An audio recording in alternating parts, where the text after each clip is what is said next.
Imam Syafi'i radhiyallahu anhu pernah saya ceritakan pada pertemuan yang lalu, di saat mau dikirim ke Madinah, ibunya ada di Mekah. Setelah belajar di Mekah itu rupanya gurunya kehabisan bekal. Syafi'i, sudah habis ilmuku, pergi kau ke Madinah.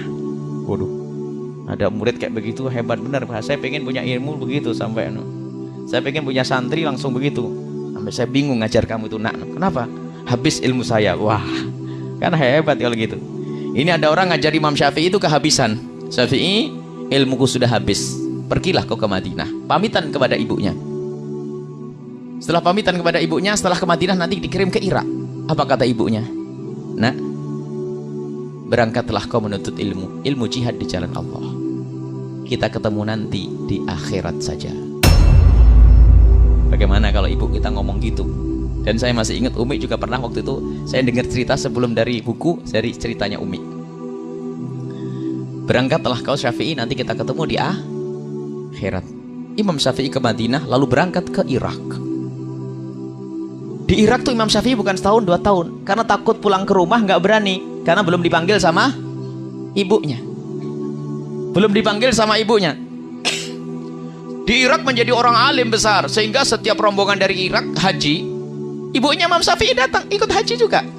Suatu ketika ada halakoh besar di Masjidil Haram, ada seorang alim besar dari Irak sebentar-sebentar berkata, qala Muhammad bin Idris Asy-Syafi'i, qala Muhammad bin Idris, berkata Muhammad bin Idris Asy-Syafi'i.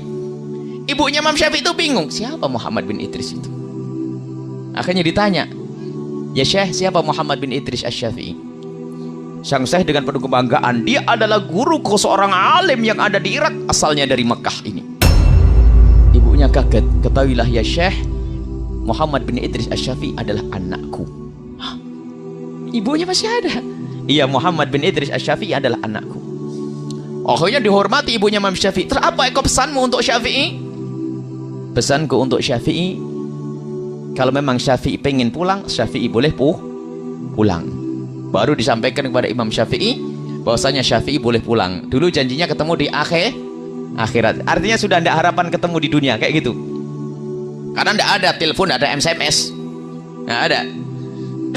Akhirnya disampaikan kepada Imam Syafi'i, langsung bergegas Imam Syafi'i pulang. Karena Imam Syafi'i itu kiai gede, ulama kelas nasional, internasional waktu itu, sehingga syairnya Imam Syafi'i itu kalau dibawa ke Mekah langsung tersebar ke penjuru dunia. Akhirnya Imam Syafi'i waktu mau berangkat pulang, orang-orang yang sudah mencintai Imam Syafi'i memberikan kekayaannya. Ada yang ngasih 3 onta, 1 onta. Ini bayangkan se-Irak. Jadi Imam Syafi'i punya ratusan onta pulang, dengan isinya sekaligus di punggungnya onta. Imam Syafi'i bingung, dikawal oleh beberapa santrinya ngikuti Imam Syafi'i. Jadi Imam Syafi'i pulang dengan kekayaan. Lihat, carinya duit, carinya ilmu, tapi pulang dikasih kekayaan. Sampai di batas kota Mekah, Imam Syafi'i menyuruh santrinya untuk mengetuk pintu ibunya agar memberikan kabar bahwasanya Imam Syafi'i sudah dekat. Dan memang begitu disunnahkan, kalau kita mau pulang itu kita memberikan kabar agar yang di rumah mempersiapkan, jangan bikin kejutan. Memberi kabar. Setelah diketuk pintunya, menjawab ibunya, siapa ini? Saya muridnya Syafi'i, Imam Syafi'i. Kenapa? Imam Syafi'i sudah di tapal batas kota Mekah dan dia sudah mau masuk. Ibunya bertanya, Syafi'i bawa apa? Dengan penuh kebanggaan muridnya Imam Syafi'i bercerita, Imam Syafi'i membawa ratusan onta. Ditutup itu, aku menyuruh Syafi'i ke Irak bukan cari dunia.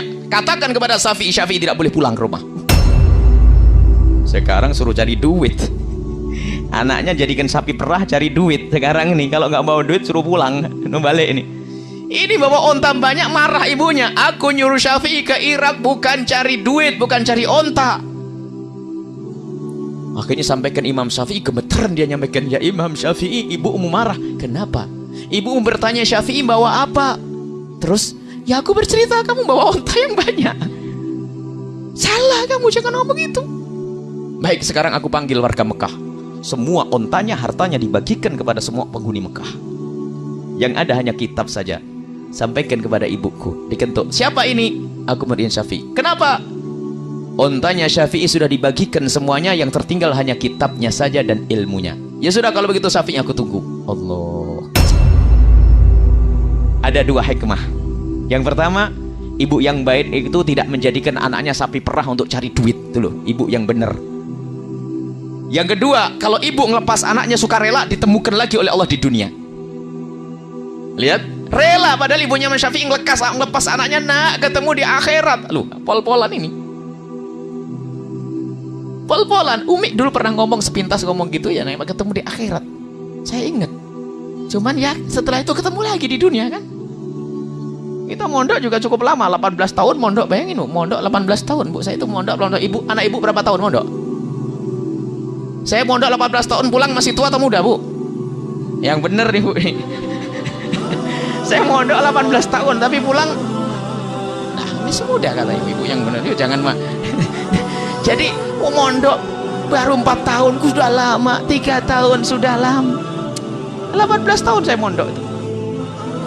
Jadi ternyata tidak ada yang kurang. Imam Syafi'i, ibunya Imam Syafi'i melepas anaknya karena Allah, dikembalikan lagi oleh Allah. Kalau ibu melepas karena Allah, bakal dikembalikan, bakal dipertemukan di dunia dan di akhirat.